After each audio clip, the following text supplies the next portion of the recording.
Oh, yuck. I'm thinking about how disgusting the Victorian state government is. They pretend like, but like, you disgusting people got played like a fiddle. Make no mistake about it, public, TikTokers, ex-people. Michael Philip Califf, that's me, played this very corrupt, very rotten government's finest, that be its prisons, its higher members of the police, and its courts, the Melbourne Drug Court, like a fiddle. The second time around, after the first time on the Melbourne Drug Court, where they were using weaponised drug-addicted sex workers and rewarding them with the returned custody of their toddler, I put my life on hold. I kid you not, this is how it went down. I put my life on hold. I said, no problem. I played, and some of you will be aware of this, I played along with it, air raiding, carrying on, and then bang, I flipped the switch on them and said, fine. And I started emailing and documenting, and this is how I learnt how much of a not toothless tiger, how corruptible IBAC is. Because I sent them emails on times, places, dates, the people, the wheres, the whens, the whole lot surrounding. I played them like a fiddle, make no bones about it. I was turning up. This girl, this is how my second time on the Melbourne Drug Court went down. Under the watchful eye, this is how disgusting and how deep it runs. Under the watchful eye of Magistrate Pappas from the Melbourne Drug Court, who happens to be, and she was even making boasts about it, like she thought she had done a number on me. She's like, I've got a brother, I pulled in some favours with the media manipulation side of things. I kid you not, I'll tell you what happened. A girl cracked onto me, and she made the mistake. Aside, I was already onto it, but she made the mistake of saying something that she could only have known had she been listening in to the same torture tactics that were happening to me in a prison cell.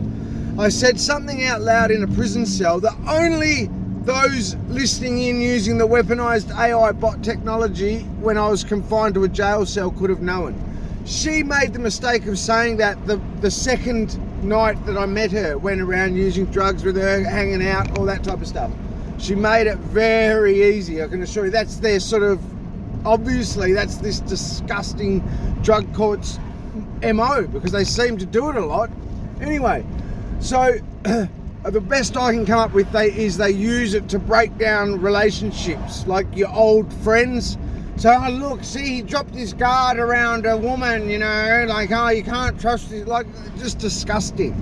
It's completely discounting the fact that they're puppeting, they're getting like an Isla Bell to do their dirty work, just absolutely abhorrent. And they couldn't see what they were doing was wrong. That's the worst part. Anyway, so on the second time around, this girl, this drug, I'm talking ounces of methamphetamine on her, litres of juice. This is the type of thing the Pappas Drug Court were turning a blind eye to.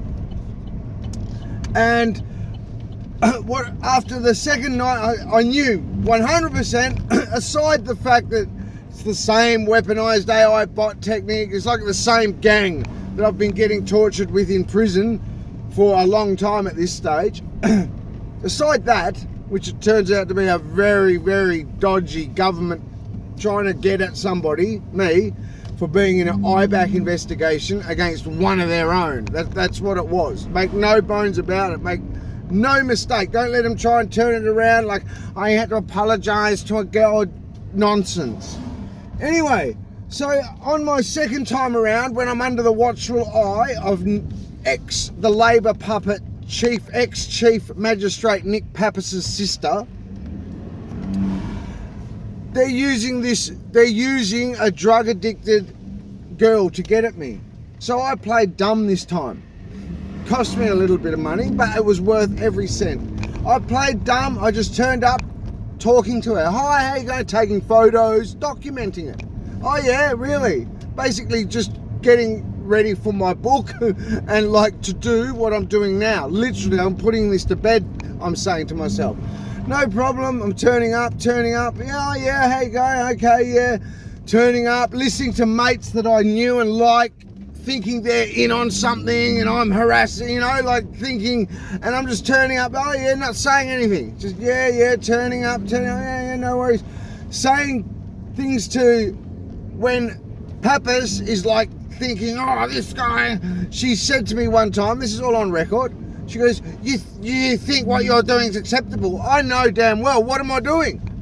What, being an adult, a 50-year-old adult, in relations as a growing human being, having consensual, even if I was having consensual intimate moments with a woman, yeah, I do actually. I think that's perfectly fine, even if we are in dictator Dan's People's Republic of Victoria. I knew what I was doing was completely acceptable. No children, no women in my life, nothing, no marriage. So I continued turning up, thinking, you know how disgusting this is? The weaponized AI bot technology, completely illegally. The hidden cameras in surveillance rooms. I got photos, just completely disgusting, above and beyond. Aside the fact they used weaponized AI bot tech, and this is when I joined all the dots. I'm like, oh my gosh, so that adds up to that story. Oh no, so that, you mean that well-known corrupt police officer was doing exactly what I'm going through now to James Gargasoulas, keep calling him Nick, to James Gargasoulas before he barreled down the Burke Street Mall, and I'm just getting further and further, and then they're making fake media releases to cover themselves, and it's just going deeper and deeper, and I'm just going, okay, no problem, hands are tied, got to get through this damn order, got to get away from them, basically. Okay, don't forget at the time I've got a slimy drug dealer in on it, like thinking he's like, you know, he's got a vested interest to keep the system safe, sweet, hasn't he? He wants to continue flooding Melbourne with drugs. So I was stuck in this, like, you know, I'm going, okay, no worries, and then we're at this stage now. Make no bones about it, Victorians, Melbourne, you have a very, very dodgy system, some very dodgy people who have done some very, very dodgy shenanigans. And the pictures coming out of China should put an exclamation mark on that point. And I'll just remind you of this. There's a thing called, and I've said this before, there's a thing called the Milgram experiment. That is alive and well in Victoria. I've had like senior drug counselors, lovely people, but they just, that like, oh, well, you know, the Pappas said it was okay, so it's okay. Oh, no, this is for the greater good, isn't it? You know, just like twisted into thinking what they're doing is completely acceptable, irrespective of the crimes that are being broken, the human rights charters that aren't being adhered to. That doesn't even get anywhere near the disgustingness of using a generational street drug-addicted sex worker. So basically the daughter, if not granddaughter, but definitely the daughter of a street heroin addict, drug addict sex worker, using her in the most degrading of degrading ways, pretending they're doing it for her own self-interest, so the best for her, and coercing her, getting her to jump and do their bidding for them by bribing her with the returned custody of the toddler that her drug-addicted mess had seen removed from her. And by drug-addicted mess, what I mean is, what happened was, this generational street sex worker that our system, our government, had no problems, not one bit of a problem with bringing on the roll and using to do their dirty work. What happened was, and I was nowhere near this, I was in prison. That's how far away I was from this disgusting incident. What happened was, this girl, this poor down and out girl, which our system, our government, our courts, our police, our prisons saw no problem in using, had a shot of heroin in the neck with the 1.5-year-old or whatever this poor little toddler was at the time in the house. I kid you not, she was probably still breastfeeding her, I don't know. Had her shot of heroin, overdosed. The only people around her were scumbags, utter scumbags. And one guy, I think to avoid 7 months prison, he scarpered. He just got out of there, left this poor girl overdosed with a little toddler.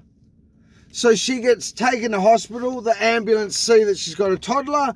They remove the custody of the toddler. Well, our system saw no problem in rewarding that poor girl, like coercing her more to the point. You do this and we'll give you your child back. I kid you not. For about 2 months, I heard that poor girl, that poor drug-addicted generational sex worker, saying backhanded remarks when things were funny going on, and I'd sort of look at her thinking, what are you doing? She'd go, I'd do anything to get my toddler back. And then how I actually fully caught them out, and this is what I passed on to IBAC, was when I just got arrested, right, when I was down and out, homeless, on drugs, just in a bad way, I got arrested with her alongside me. We'd just been co-accused, to be honest, in a petty crime. I think a theft and some minor drug dealing, just low, non-violent petty crime. But the car definitely had stolen equipment. She had stolen jewelry, that type of stuff. Just petty, non-violent crime. Yuck, just homeless drug addict stuff. She was arrested with me. What happened was, within 2 days, I'm through the courts. I'm at the Metropolitan Remand Centre. Because this generational drug-addicted sex worker is a bit of a jail groupie. She knows the guys from jail and she's an informant and she's been around, as it turns out.